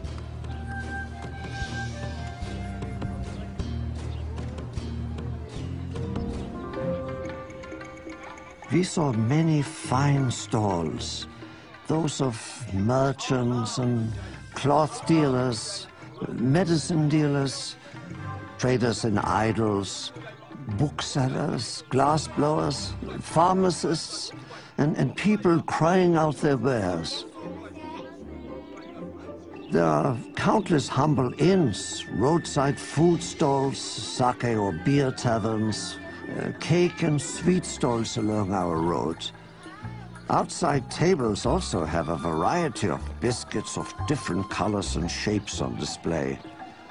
They are pretty to look at, but are generally so tough that it is difficult to move one's teeth if one attempts to chew them.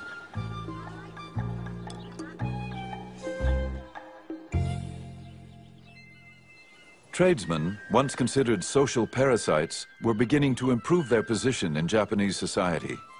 Successful street peddlers became roadside merchants, who would eventually build bigger stores and even move to the cities. Kempfer was witnessing a changing way of life in Japan that would soon shake the very foundations of this highly ordered society. The samurai weren't allowed to engage in trade, so the merchants' standard of living was rising, while that of the samurai was falling, and that was just not appropriate for Tokugawa society, where the samurai were the top class. The samurai were the elite ruling class, less than 10% of the population. In Tokugawa, Japan, one was born a samurai, and only a samurai had the right to carry 2 swords. Obligation and loyalty to one's daimyo master formed the basis of their warrior code.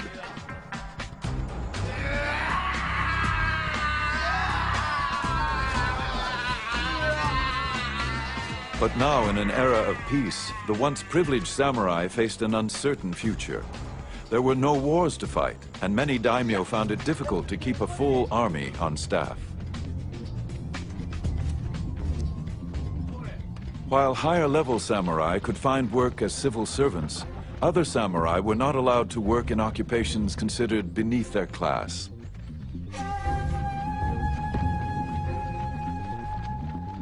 An increasing number of unemployed samurai, called ronin, wandered the countryside looking for a new master.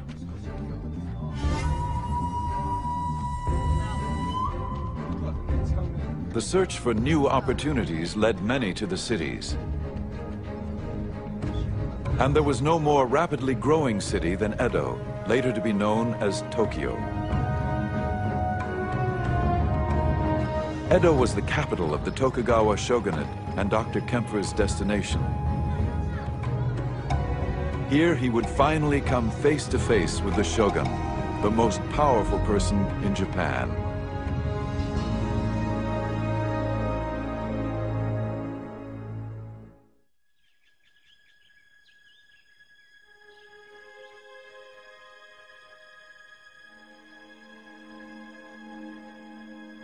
When Dr. Kempfer arrived in Edo, he was sequestered in guarded quarters for 2 weeks.